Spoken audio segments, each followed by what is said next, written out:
पुल करना इजी रहता है। क्यों इजी रहता है? क्योंकि हम पुल करते हैं इस तरीके से। समझ में आ रही है बात? और पुश करते हैं इस तरीके से। अरे हाँ है ना? यस। तो जब पुल करते हैं तो जैसे थीटा एंगल पे पुल किया तो एफ कोस थीटा से पुल कर रहे हैं और एफ साइन थीटा से नॉर्मल की वैल्यू कम कर रहे हैं, तो पीछे फ्रिक्शन कम हो जाएगा। नहीं समझेगा? न्यू टू नॉर्मल, तो नॉर्मल की वैल्यू कम होगी ना। नॉर्मल इस केस में M G minus F sine theta हो गया, तो फ्रिक्शन भी कम हो गया। पुश करते टाइम चलो ये तो एफ कोस थीटा ही है, लेकिन हमने नॉर्मल बढ़ा दिया है नीचे की ओर। समझ में आ रही है बात? Yes. तो नॉर्मल की वैल्यू बढ़ गई, और नॉर्मल की वैल्यू बढ़ गई तो फ्रिक्शन बढ़ गया।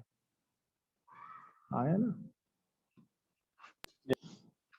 इसलिए पुश करना टफ हो गया, क्योंकि फ्रिक्शन ज्यादा हो गया था, हमें ज्यादा फोर्स लगाना पड़ेगा। अरे हाँ है ना? पुल करना इजी हो गया। और कोई डाउट? नो सर, बस एक बार लास्ट वाला पेज दिखा दीजिए।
चलो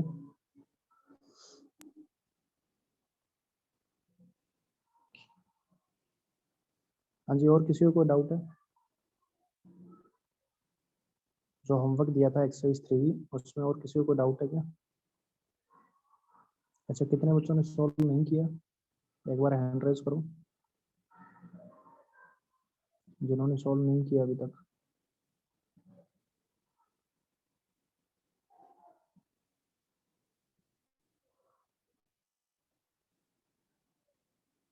चलिए बताइए, लास्ट क्लास में कहाँ तक पढ़ाए थे?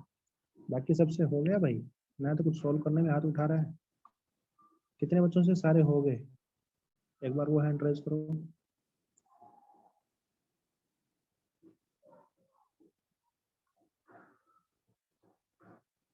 सारे हो गए मतलब? हाँ सारे हो गए मतलब कोई भी डाउट नहीं है ना?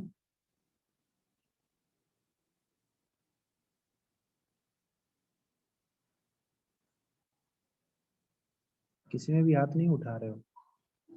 तो तुम्हारी बेशर्मी शो कर रही है कि ना तो तुम लोगों ने काम किया है और ना ही सच बोल रहे हो।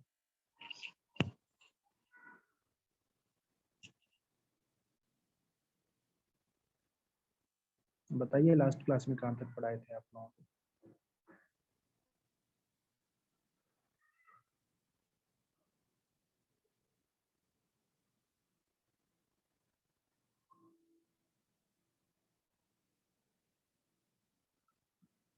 कहाँ तक पढ़ाया था? Sir work done by variable force कराया था। उसमें क्या करवाया था?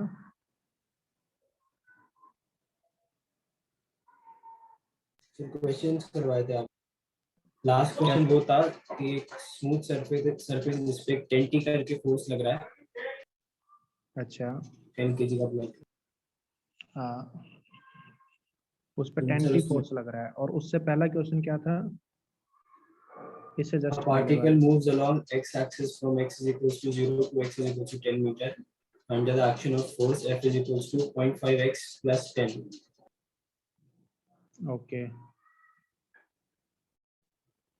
और उससे पहले जस्ट उससे पहले? जस्ट इससे पहले तो आपने बस पढ़ाया था, लिखाया था लोग कैसे फाइंड करते अच्छा हैं। अच्छा, ओके।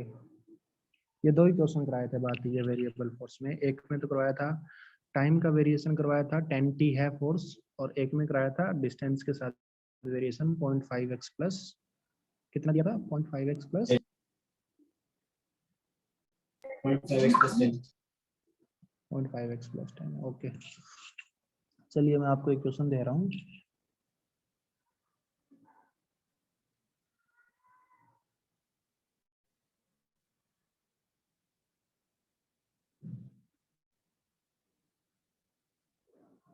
एक्स एक्सिस है ये वाई एक्सिस है? A particle moves from 0,0 to 1,2.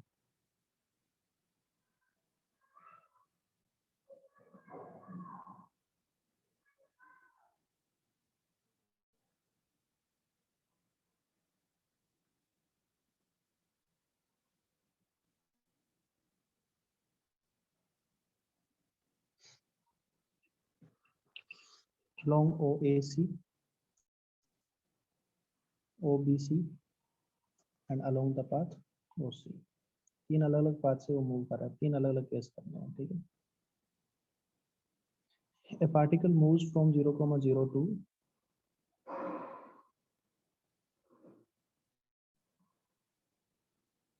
moves from 0,0 to 1,2 under the action of a force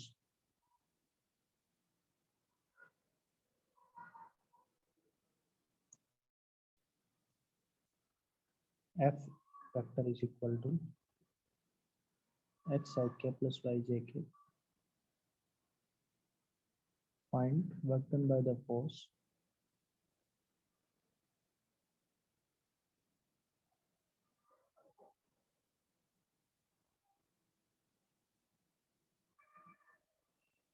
work done by this force along the path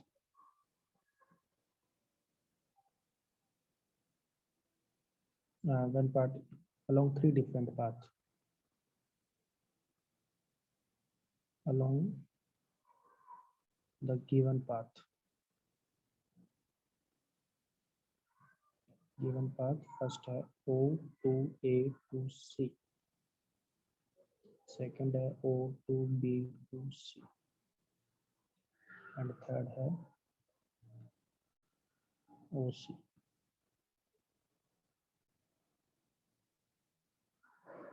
करो भाई, सोल्व करो।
हो गया बेटा? सर एक बार बस फर्स्ट पार्ट सॉल्व करके बताऊं। देखिए मैं इसको सोल्व करता हूँ। पहला वाला मैं सोल्व करता हूँ, ओ ए सी, फिर ओ बी सी तुम करना, ठीक है? ओ ए सी के अलोंग जो मूव करेगा तो सबसे पहले ओ ए के अलोंग मूव करेगा, सही बात है बेटा? इस बात के बाद फोर्स क्या कह रहा है आपको? फोर्स समझे पहले कि जिस भी एक्स वाई कोऑर्डिनेट पे जाएगा उसके अकॉर्डिंग फोर्स लगेगा। जैसे आपका फोर्स, आपका ये पार्टिकल 3,2 पे चला गया तो फोर्स कितना होगा? एक्स में 3 न्यूटन और वाई में 2 न्यूटन। नहीं समझे क्या? 3,2 पे, अरे हाँ है ना, 3 आई कैप प्लस 2 जे कैप हो जाएगा। जिस भी पॉइंट पे जाएगा उसके अकॉर्डिंग फोर्स लगेगा, राइट? ये है, अरे हाँ है ना। तो एक बात बताओ, जब भी इस पाथ ओ ए के अलोंग मूव करेगा, ओ से ए, ये एक्स एक्सिस के अलोंग है, इसमें वाई कोऑर्डिनेट कितना होगा? 0 ये 1,0, तो वाई कोऑर्डिनेट 0 होगा इसमें। तो वाई डायरेक्शन में कोई फोर्स होगा क्या? होगा ही नहीं, क्योंकि वाई कोऑर्डिनेट हर जगह 0 है, तो फोर्स केवल एक्स डायरेक्शन में होगा। अब यहाँ पे तो एक्स कोऑर्डिनेट भी 0 है ओ पे, तो यहाँ पे तो फोर्स नहीं। जैसे जैसे आगे जाएगा वैसे वैसे फोर्स बढ़ रहा है, राइट? समझ में आ रही है बात? अब देखिए हमें वर्क डन निकालना है ओ ए के अलोंग और फोर्स वेरी कर रहा है। हम क्या करेंगे? कोई भी जनरल पाथ, कोई भी जनरल दूरी एक्स पे चले जाएंगे और वहां पे देखेंगे फोर्स कितना लग रहा है? एक्स न्यूटन लग रहा है, सही बात है बिल्कुल?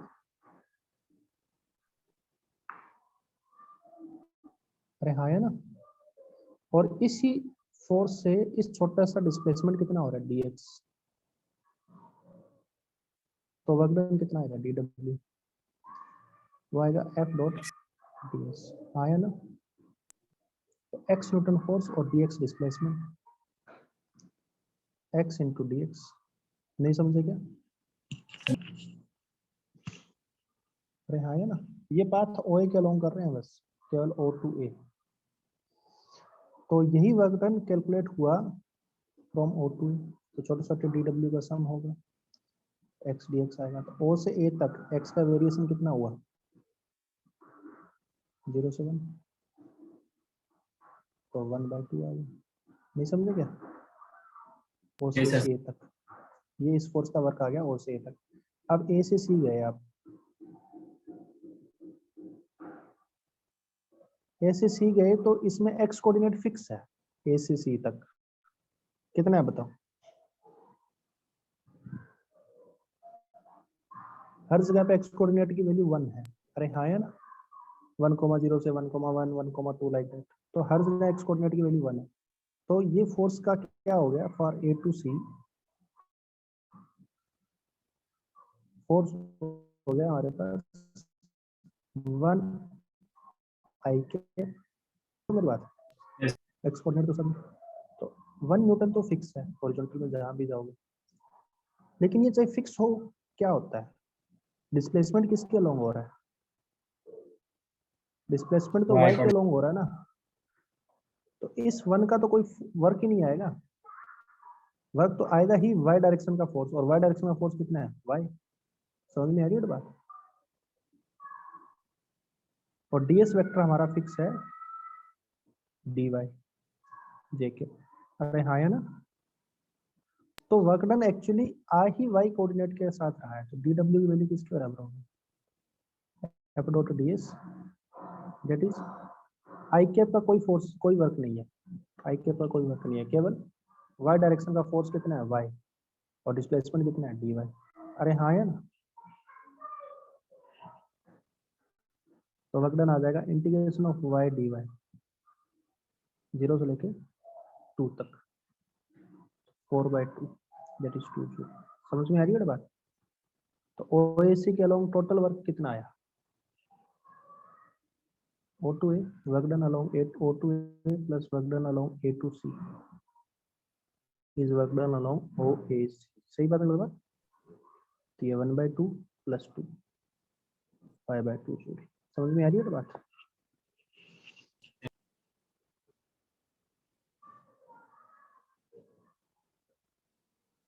किसी को कोई तकलीफ?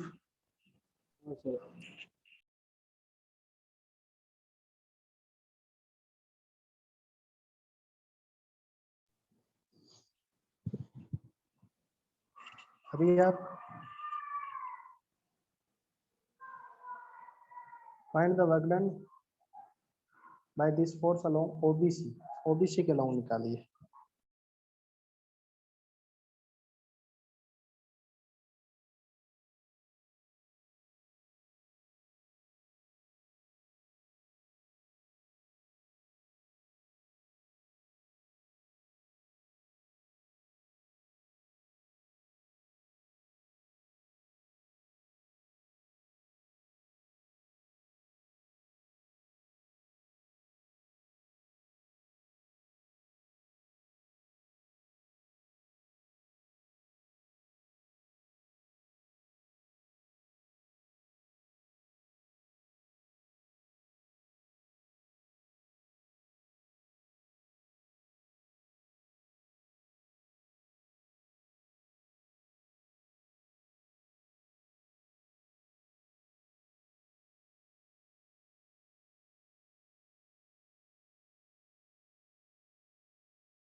सेकंड भी सेम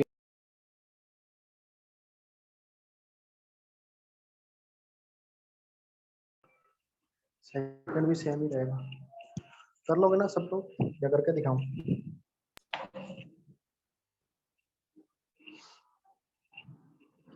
ओबीसी के अलोंग करोगे तो ओबी के अलोंग एक्स कोऑर्डिनेट 0 है, राइट? यस तो केवल y का फोर्स आएगा, तो y dy करोगे 0 से लेकर 2 तक, तो वही आएगा 2 जूल। फिर b से c के along x x coordinate change हो रहा है ना, y का कोई फोर्स ही नहीं आएगा b से c के अलोंग, आया ना? डिस्प्लेसमेंट केवल x में हो रहा है, तो y का कोई वर्क ही नहीं आएगा, सॉरी फोर्स तो आएगा लेकिन वर्क नहीं आएगा। अरे आया ना? ओबीसी वाला तुम लोग कर लेना, अगर नहीं हो तो फिर पूछ लेना मुझसे, मैं ओसी का करवाता हूँ, ठीक है?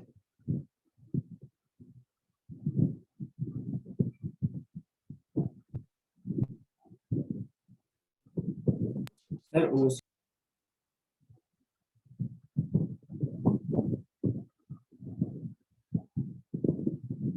सर हम उसी को नेट फोर्स बोल सकते हैं ओ एन ओबी का?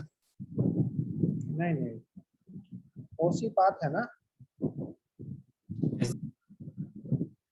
और ये वर्क तो स्केलर क्वांटिटी है बेटा, इसमें वेक्टर जैसे कंपोनेंट थोड़े लिए जाते हैं।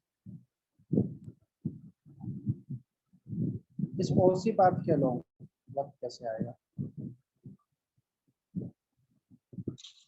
तो जो फोर्स है आपका, जैसे आप इसके अंदर कोई भी पॉइंट पे पहुंचे एक्स कमा वाई पे, समझ में आ रही है बात?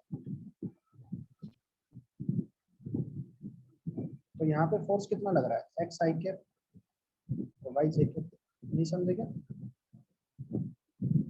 ये फोर्स लग रहा है, और इस दौरान यहाँ पे जो छोटा सा डिस्प्लेसमेंट हुआ वो कितना हुआ,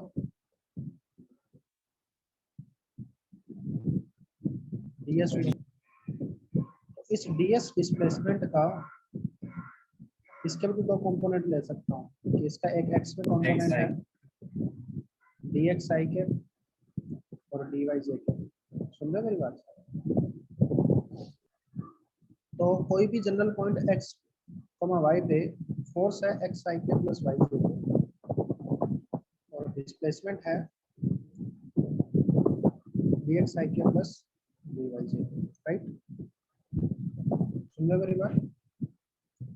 तो छोटा सा वर्क कितना हुआ इस डिस्प्लेसमेंट में, एफ डॉट डी एस, तो ये आ गया बेटा x d x plus y d y, ये समझेंगे? ये तो टोटल वर्क आ गया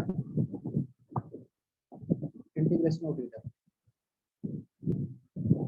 is x d x plus y d y. अरे हाँ है ना? हाँ, सर लिमिट क्या होगी? 0 लिमिट लगाएंगे ना तो दोनों के अलग अलग इंटीग्रेशन को अलग अलग कर सकते हैं ना, ऐसे x d x plus y d y. दिया हमने अलाउंस। एक्स डी एक्स में एक्स की लिमिट लगेगी 0 से 1 तक, एक्स कोऑर्डिनेट 0 से 1 तक वेरी किया ना, इसमें वाई की लिमिट 0 से, तो फाइनली आया वही 1/2 प्लस 4/2 5/2। आप देख रहे हो तीनों पाथ के लोग सेम ही वर्क आया ना। और एक चीज और देखो तुम, जैसे ये ओसी का वर्क निकाला अलोंग द पाथ ऑफ ओसी, इसमें इस पाथ का क्या रोल है, मतलब ये डीएस डिस्प्लेसमेंट में किसी भी पाथ पे ले सकता हूँ। जैसे यहीं पे अगर ये पाथ दिया होता 0,0 से 1,2 तक, कोई और रैंडम पाथ दिया होता लाइक दिस, अरे हाँ है ना, तो ये डीएस डिस्प्लेसमेंट तो मैं इस पे भी ले सकता था ना, सुन रहे हो मेरी बात। और ये एक्स आई कैप वाई जे कैप इस पे भी फोर्स मान सकता था कोई भी रैंडम पाथ पे। तो ये कैलकुलेशन पाथ पे कहाँ डिपेंड की, इसमें तो बस लास्ट में लिमिट लगाई ना 0,0 to 1,2 की, सही बात है मतलब। इसमें ओसी इक्वेशन का कहीं यूज किया क्या, ओसी पाथ का, या तो कोई और पाथ होता है क्या, उसके लिए वैलिड नहीं होता क्या ये वाला तरीका, होता ना, होता है सर। अरे हाँ है ना, अरे बताओ भाई, एक बच्चा बोल रहा है बाकी सब चुप बैठे हैं, क्यों नहीं बोल रहे तुम लोग, सबको समझ में आ रहा है। Yes sir.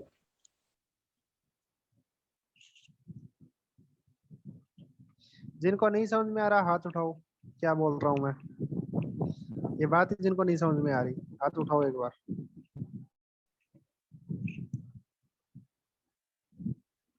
आ रहा है ना सभी को समझ में। Yes sir. तो ये जो हाँ सर। कैलकुलेशन मैंने की है एफ डॉट डीएस, इसमें डीएस को मैंने डीएक्स आई के प्लस डी वाई जे के, मैं कोई भी पाथ के डीएस को लिख सकता हूँ, इसमें कोई ओसी का स्पेशल यूज नहीं है। तो ये जो वर्क आया मेरे पास, ये केवल इस बात पे डिपेंड किया कि इनिशियल पोजीशन और फाइनल पोजीशन क्या है, इनिशियल 0,0 है, फाइनल 1,2 है, और ये 5/2 आया।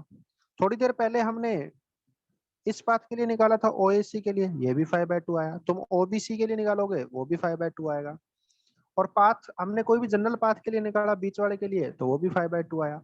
और ये भी केवल इसी पाथ के लिए नहीं है, मैं कोई और पाथ बोल दूं, ये वाला बोल दूं तो इसके लिए भी 5/2 आएगा, क्योंकि इसके लिए भी तो काम तो तुम करोगे तो ऐसे ही, सही बात है गलत बात। तो बात ये है कि ये इस फोर्स का वर्क है ना, पाथ पे डिपेंड ही नहीं कर रहा, अभी आप कौन से पाथ के लोग चल के आ रहे हो, सही बात है गलत बात। इसका वर्क केवल इनिशियल और फाइनल पोजीशन पे डिपेंड कर रहा है, क्या मैं गलत बोल रहा हूँ। नहीं। अरे हाँ है ना।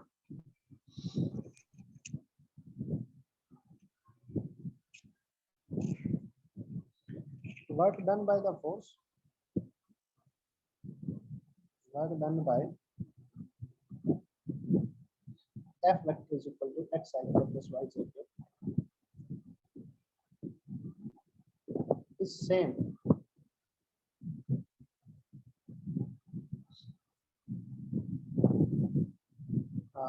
doesn't depend, ऐसे लिखा doesn't depend on the path between two given position.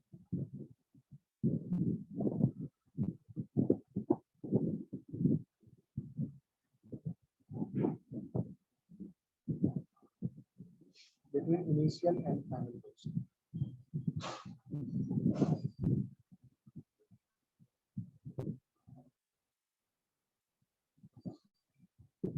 So this is the conservative force.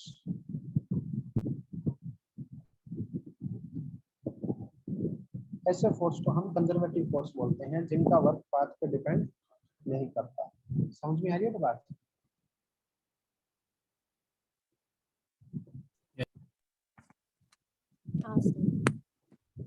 क्या बोलते हैं ऐसे फोर्स को, कंजर्वेटिव फोर्स। तो कंजर्वेटिव फोर्स की डेफिनेशन में पता लग गई तुम्हें, वो फोर्सेस जिनका वर्क पाथ पे डिपेंड नहीं करता, केवल इनिशियल एंड फाइनल पोजीशन पे डिपेंड करता है। अरे हाँ यार,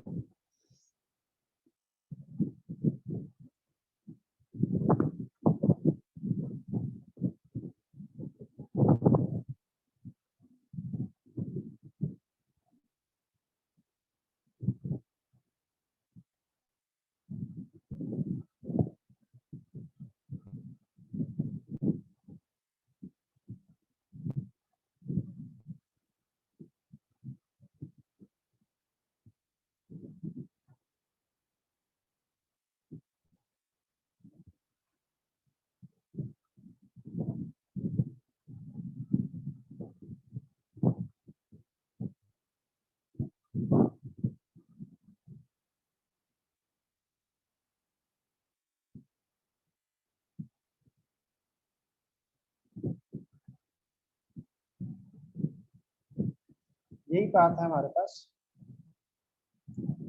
OAC, OBC and OC।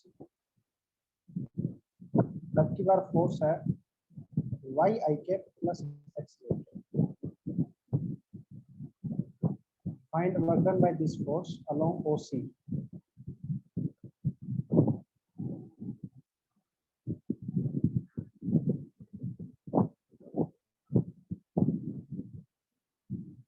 Along, चलो वही तीनों पार्ट है, OAC, OBC एंड OC। करो भाई फटाफट सॉल्व, होने के बाद डन लिखना, ठीक है।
हेलो।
हाँ जी, हो गया वो क्वेश्चन आप लोगों से?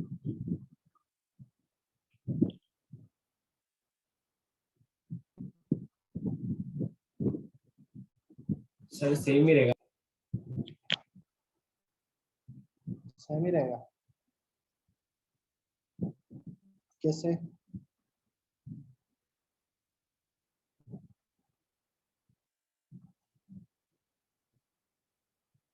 सर यहाँ क्या डिफरेंस होगा, लाइक वाई एक्स? जैसे वाई आई कैप, मतलब वाई कोऑर्डिनेट पे एक्स का फोर्स डिपेंड कर रहा है। ओ ए सी की बात करें तो ओ ए सी के अलोंग जो एक्स का फोर्स है वो वाई कोऑर्डिनेट पे डिपेंड कर रहा है, और वाई का फोर्स एक्स कोऑर्डिनेट पे डिपेंड कर रहा है, वाई डायरेक्शन का फोर्स। तो जब ओ ए के अलोंग जा रहा था तो वाई कोऑर्डिनेट कितना है? 0। समझ में आ रही है बात?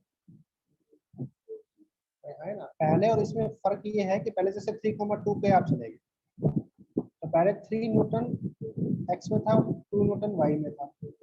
अब की बार ऐसा है कि 2 न्यूटन एक्स में है और 3 न्यूटन वाई में है, ये डिफरेंस है। समझ में आ रही है बात? वाई कोऑर्डिनेट पे एक्स का फोर्स और एक्स कोऑर्डिनेट पे वाई का फोर्स। अरे हाँ है ना? तो यहाँ पे वाई कोऑर्डिनेट कितना है? 0 है। सुन लो मेरी बात, ओ ए क्या लो, तो एक्स डायरेक्शन का फोर्स 0 है, there is no force in x direction.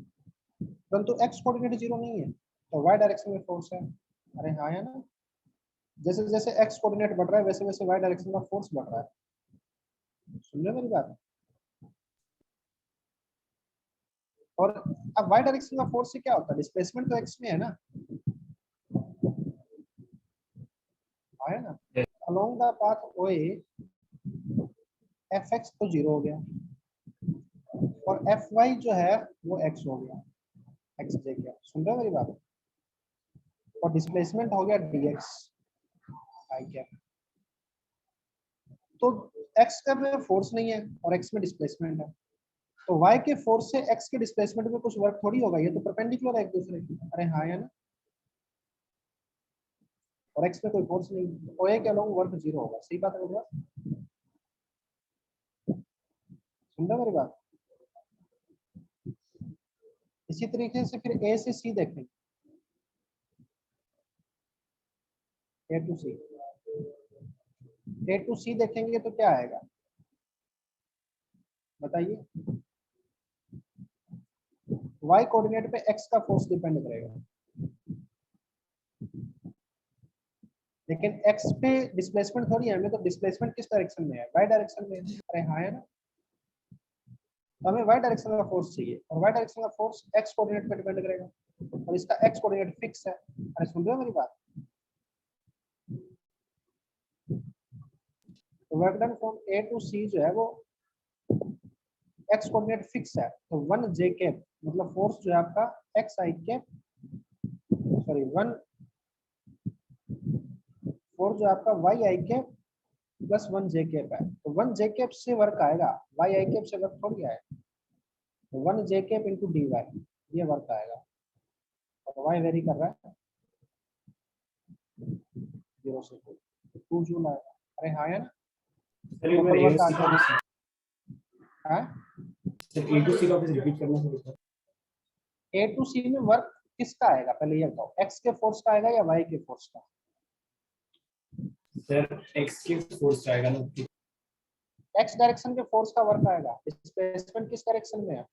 Displacement Y के डायरेक्शन में। तो फोर्स भी वाई डायरेक्शन चाहिए ना, F dot y, F dot d s करोगे तो फोर्स अलोंग द डिस्प्लेसमेंट होता है ना, नहीं समझे क्या? तो वर्क कौन से फोर्स की वजह से आएगा? वाई डायरेक्शन के फोर्स की वजह से आएगा या एक्स डायरेक्शन के फोर्स की वजह से आएगा? एक्स डायरेक्शन का फोर्स तो एक्स डायरेक्शन का फोर्स तो डिस्प्लेसमेंट के परपेंडिकुलर हो गया। नहीं समझे? एक्स डायरेक्शन का फोर्स तो डिस्प्लेसमेंट के परपेंडिकुलर हो गया, वाई डायरेक्शन का जो फोर्स है वो डिस्प्लेसमेंट के अलोंग है। हाँ या ना? और वाई डायरेक्शन का फोर्स क्या है? एक्स कोऑर्डिनेट, एक्स कोऑर्डिनेट, और एक्स कोऑर्डिनेट कितने हैं? 1। तो वाई डायरेक्शन का फोर्स तो कांस्टेंट हो गया ना 1। नहीं समझे क्या? और उस 1 का वर्क कितना होगा? 1 इंटू डी वाई, 1 तो बाहर आ गया और डी वाई का इंटीग्रेशन वाई हो गया। नहीं समझे क्या? बस तकलीफ है भाई?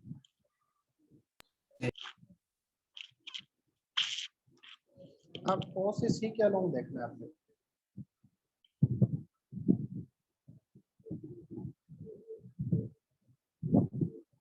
ओ से सी क्या लॉन्ग,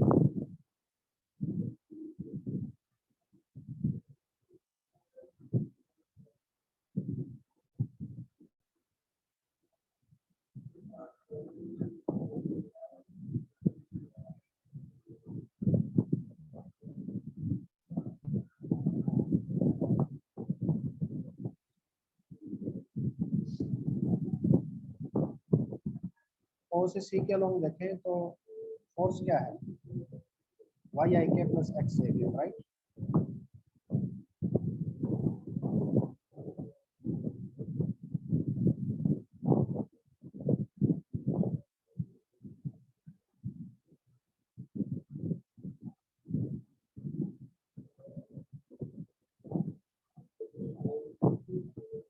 सुन लो क्या मेरी बात।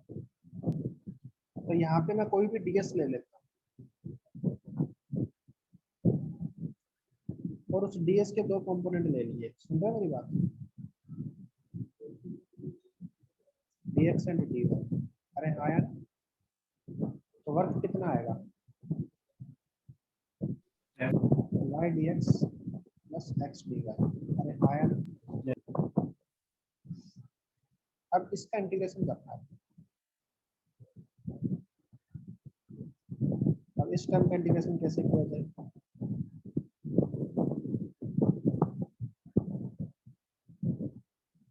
अब y का x के साथ इंटीग्रेशन और x का y के साथ, ये इंटीग्रेशन तो हमने सीखा है नहीं, x dx सीखा है हमने तो, या फिर y dy सीखा है, राइट।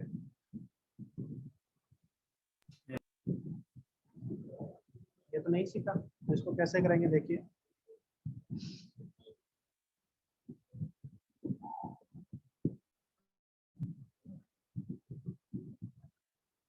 लेट अस सपोज आपने एक z मान लिया, z is equal to x y, और इसको डिफरेंशिएट किया तो dz अपॉन में dt, मान लेते हैं t के रिस्पेक्ट में डिफरेंशिएट किया, तो क्या आएगा ये डिफरेंशिएशन बताना, d dx by dy dx upon dt into y into y plus y plus x into dy upon dt into x, right. अब यहाँ पे dt कैंसल आउट हो गया, तो dz किसके बराबर है, x dy plus y dx आया ना। अब x dy plus y dx तो हमें पता है वो dz है, मतलब d ऑफ x y है, सही बात बोल रहा है, नहीं समझे क्या।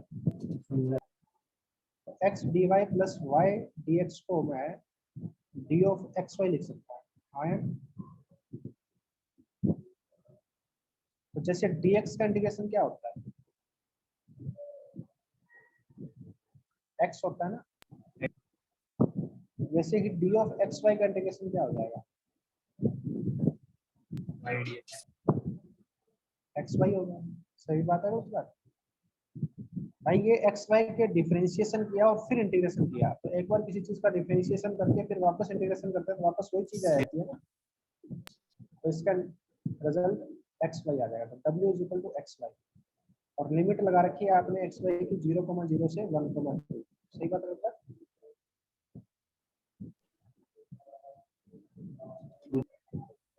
आया ना, तो ये आएगा 1 इंटू 2 माइनस 0 इंटू 0, सही बात है मतलब,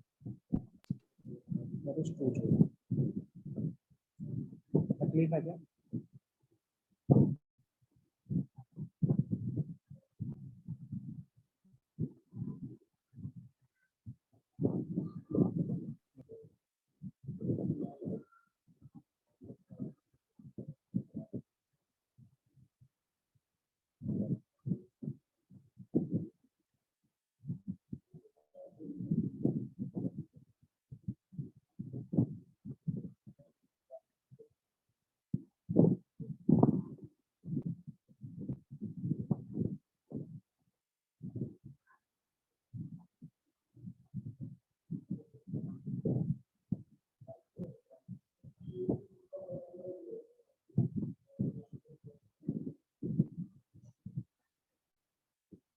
हाँ जी, आगे चले। सही।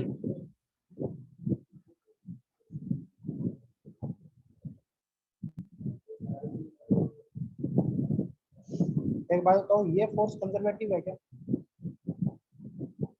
हाँ सर, ये भी कंजर्वेटिव। क्योंकि इसका वर्क भी देखो ना, पहले भी 2 जूल आया, इस बात के लॉन्ग भी 2 जूल आया, आया नहीं आया? ये भी 2 जूल आया था ना पहले, इस बात के लॉन्ग भी 2 जूल आया। चलो भी सर, इन दो बात के लॉन्ग सेम आ गया तो क्या कंजर्वेटिव? हमने इस बात का यूज कहाँ किया है ये वर्क निकालने के लिए? ये तो मैं कोई भी बात के लिए निकाल सकता हूँ, नहीं समझे क्या? ds को dx प्लस dy तो लिखा है ना, वो तो कोई भी बात पे लिख सकते हैं हम, नहीं समझे क्या? बात की इक्वेशन में थोड़ी ना कुछ यूज किया है, समझ लो क्या मेरी बात? तो ये फोर्स भी कंजर्वेटिव है। यहाँ पे भी लास्ट में लिख लेना, work done by this force doesn't depend on the path, so this is also a conservative force। ठीक है बेटा?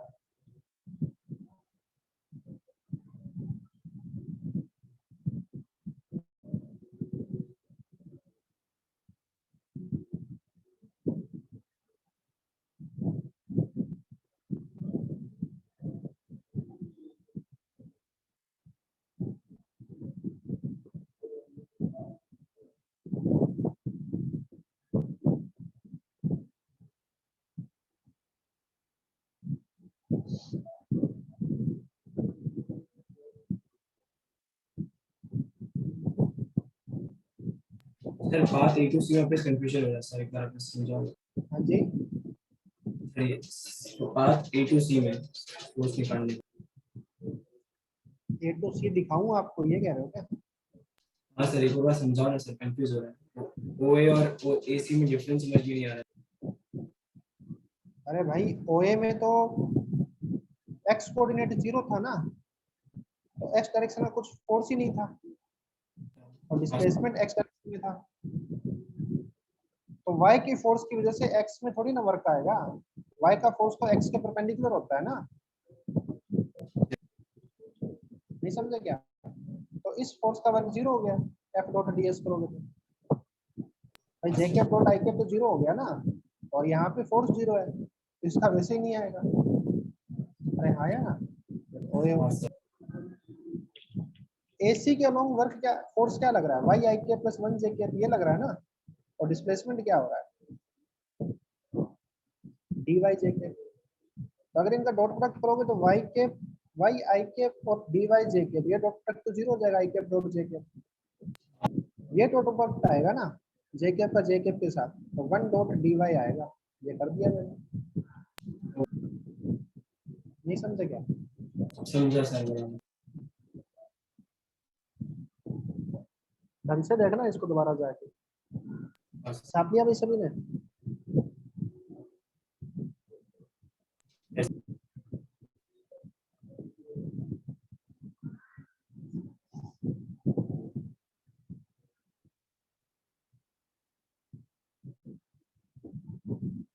अगर फोर्स ऐसे दे दिया जाए तो Y square I K plus x cube J K, find the work done along the path OC, बस OC की बात कर रहे हैं।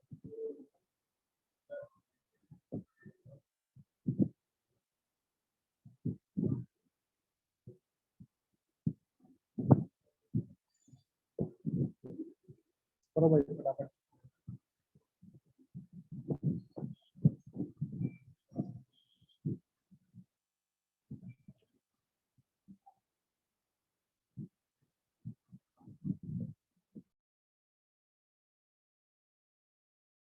सर बात अलाउ।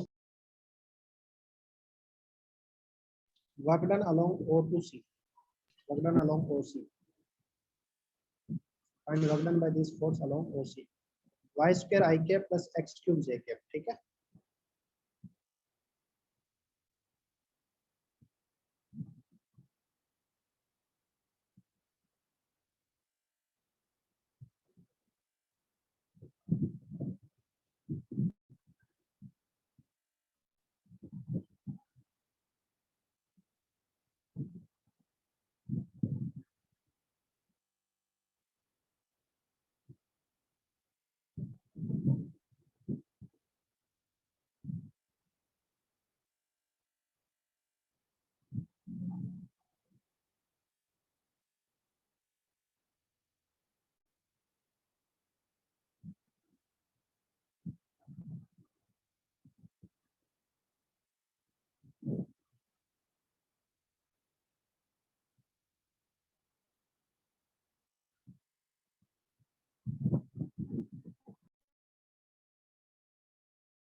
हो गया क्या?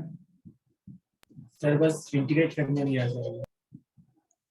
अब ऐसे में इंटीग्रेट कैसे करना होता है? देखिए आपके पास ये टर्म आ गया। देखिए मान लेते हैं कि इस पे अपन ds डिस्प्लेसमेंट ले लेते हैं कोई भी, राइट? ये x, y पॉइंट है कोई भी इस पे जनरल, तो यहाँ पे फोर्स पता लग गया तुम्हें, है ना? यहाँ पे फोर्स ये है और यहाँ का डिस्प्लेसमेंट कितना है? dx plus dy, right?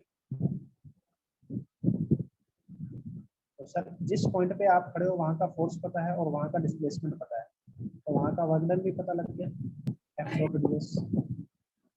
समझो मेरी बात? तो y square dx plus x square dy, समझो मेरी बात? ये dw हो गया। तो w actually integration of w है, तो ये इंटीग्रेशन करना है आपने को। अब ये इंटीग्रेशन कैसे? हाँ, x cube y square dx plus x cube dy, ये इंटीग्रेशन कैसे किया जाए? अब इसके लिए देखिए y, और अगर हमें y in the terms of x मिल जाए तो ये अपन काम कर देंगे। अरे हाँ है ना? अगर y पता लग जाए कि x के टर्म में कैसे लिखा जाता है, जैसे आपको दे दिया जाए कि y जो है वो x स्क्वायर प्लस 4 है, तो क्या आप ये इंटीग्रेशन नहीं कर सकते?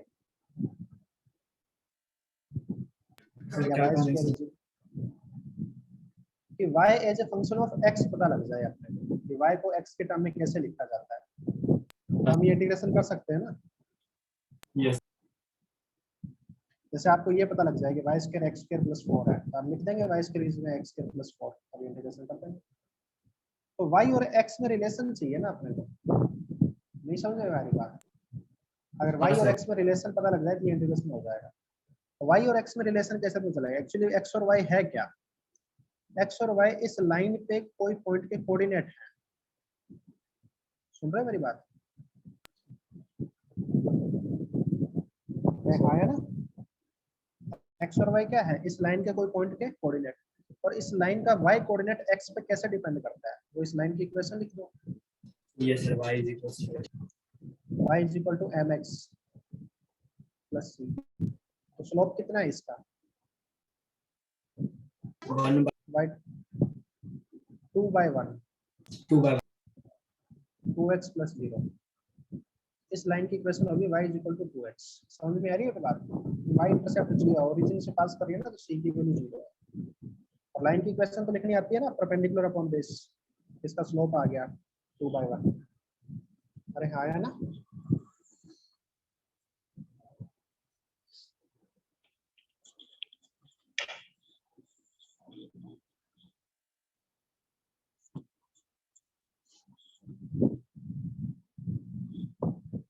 अरे आया ना समझ में?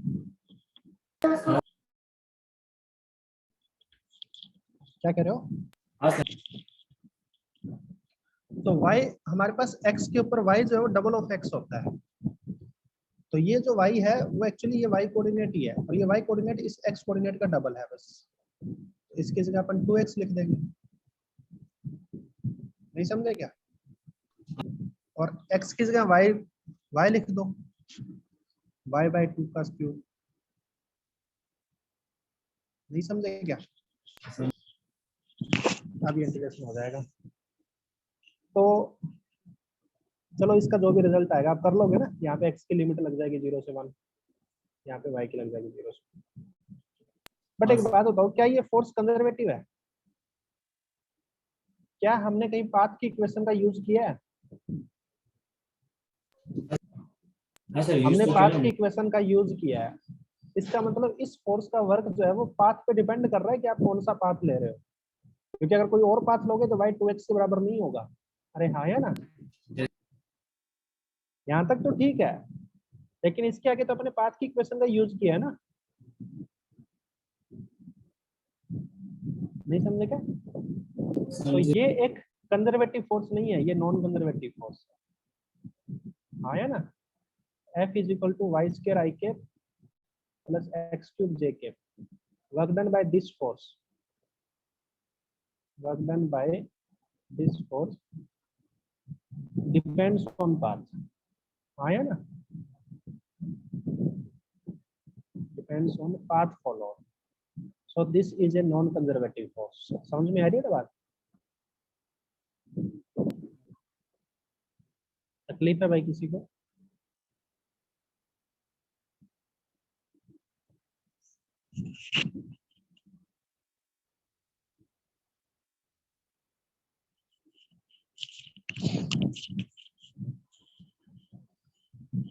अरे है क्या तकलीफ?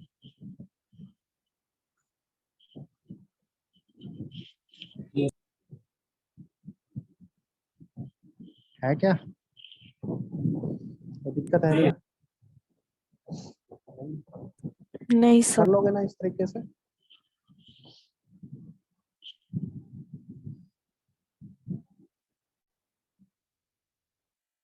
आगे चलो।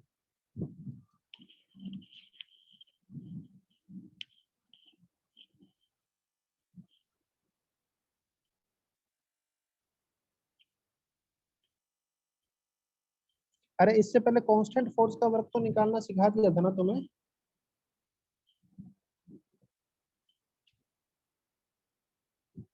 उसमें कौन कौन से एग्जांपल करवाए थे?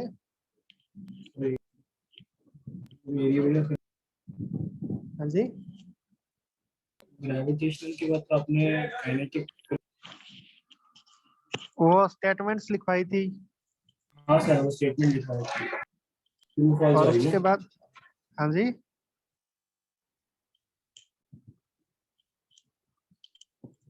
वो इंक्लाइन प्लेन पे कोई ब्लॉक चल रहा है, उसमें work done by gravity, work done by friction, work done by normal, वो करवा दिए थे।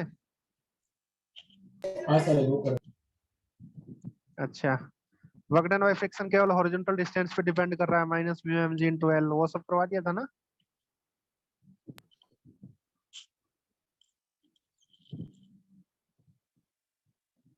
अरे बोल दो। हाँ सर। चलो ठीक है। तो ये वेरिएबल फोर्स का वर्क डन हो गया बेटा, तो अभी अभी मैंने बताया। टाइम डिपेंडेंट वाला भी करवा दिया और ये डिस्प्लेसमेंट डिपेंडेंट वाले भी करवा दिया। ठीक है, कोई तकलीफ है भाई किसी को?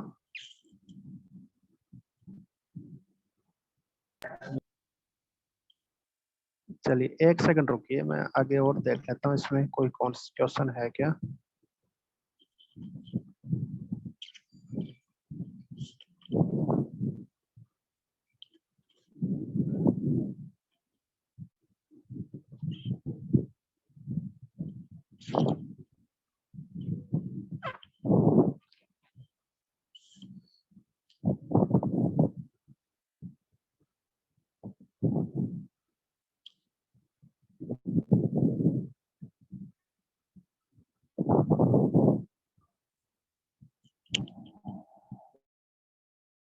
इसके आगे ना work done bye spring force पढ़ेंगे।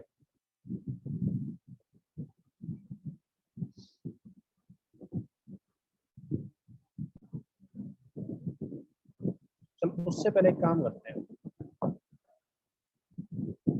एक नोट डाल के पॉइंट लिख लो।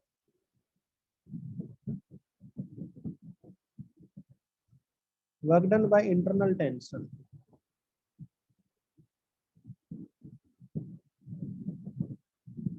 on a system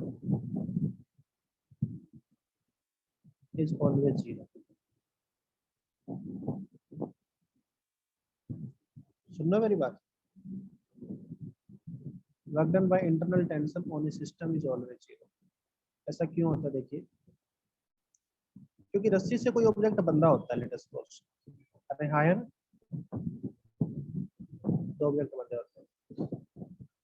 अगर ये आगे जाएगा तो ये भी आगे जाएगा, क्योंकि रस्सी से बंधे हुए। सही बात है बोल रहा है? तो एक पॉइंट रस्सी से दूर भागेगा तो दूसरा रस्सी की तरफ भागेगा। अरे हाँ या ना, क्योंकि रस्सी की लेंथ कांस्टेंट। तो आगे वाला जितना डिस्प्लेसमेंट मूव करेगा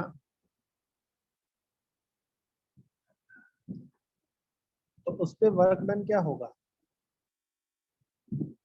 नेगेटिव होगा। और उतना ही डिस्प्लेसमेंट पीछे वाला मूव करेगा तो उस पे वर्क डन क्या होगा? पॉजिटिव होगा। अरे हाँ या ना? तो वर्क डन ऑन ए क्या हुआ? माइनस का टी डी एस होगा। And work done on B क्या हुआ उतनी ही देर में, प्लस का TDS हुआ। अरे हाँ है ना, तो टोटल वर्क डन कितना हुआ सिस्टम पे, 0 हुआ। सुन रहे हो मेरी बात?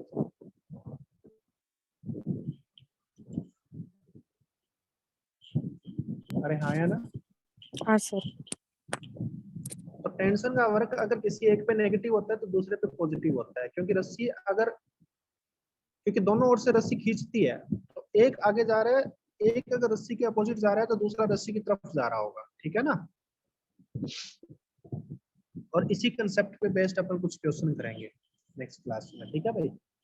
Okay sir. काफी सारे क्वेश्चन करेंगे तो नेक्स्ट क्लास में करेंगे, आज के लिए इतना ही पढ़ाएंगे, ठीक है। Okay sir. चलिए आप लोग क्या करोगे नेक्स्ट क्लास में, फ्रिक्शन की एक्सरसाइज 2 का पार्ट 1 कर लेना, मतलब कर लेना खुद से, डाउट में मुझसे पूछ लेना, ठीक है। एक्सरसाइज 2 का पार्ट 1 और सीट में आप कर लीजिएगा, वर्क एनर्जी एंड पावर की सीट में section A and section B कर लीजिएगा, ठीक है। समझो मेरी बात?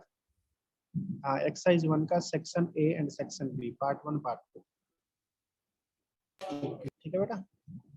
चलिए bye everyone. Bye sir, thank you. Bye sir. Bye, thank you, have a nice evening, thank you बेटा।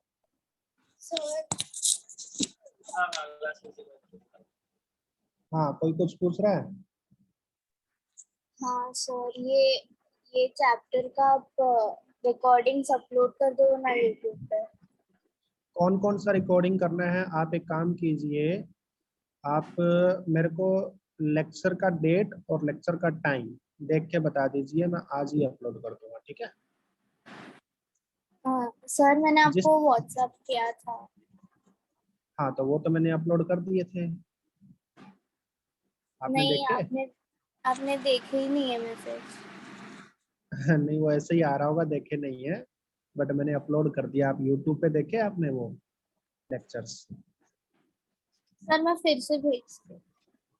आप जो जो लेक्चर अपलोड करने हैं ना, उसका डेट भी, सर इस डेट का लेक्चर 4:30 बजे हुआ था, तो मतलब डेट विद टाइम आप मुझे भेज दीजिएगा, मैं तुरंत अपलोड कर दूंगा। अदरवाइज मुझे क्या है ना, पीछे पूरा टाइम टेबल वगैरह देखना पड़ता है। हाँ आप एक बार ठीक है। देख के आप एक बार देख के पिछला टाइम टेबल भी, आपका लेक्चर किस टाइम हुआ था, वैसे मैंने लिंक जिस जिस टाइम पे भेजे हैं, हाँ या ना, जिस डेट को जिस जिस टाइम पे लिंक भेजे हैं, बस वो टाइम और डेट मेरे को बता दीजिएगा, मैं वो लेक्चर अपलोड कर दूंगा, ठीक है। ओके जो सर, रिक्वायर्ड है वो बता दीजिए, सारे तो नहीं कर पाएंगे, सारे बहुत ज्यादा हो जाते हैं, ठीक है। जिसको जो हाँ जरूरत होती है ना भाई, मुझे व्हाट्सअप करके बता दिया करो, मैं वो अपलोड कर दिया करूँगा, ठीक है। Okay sir. चलिए बाय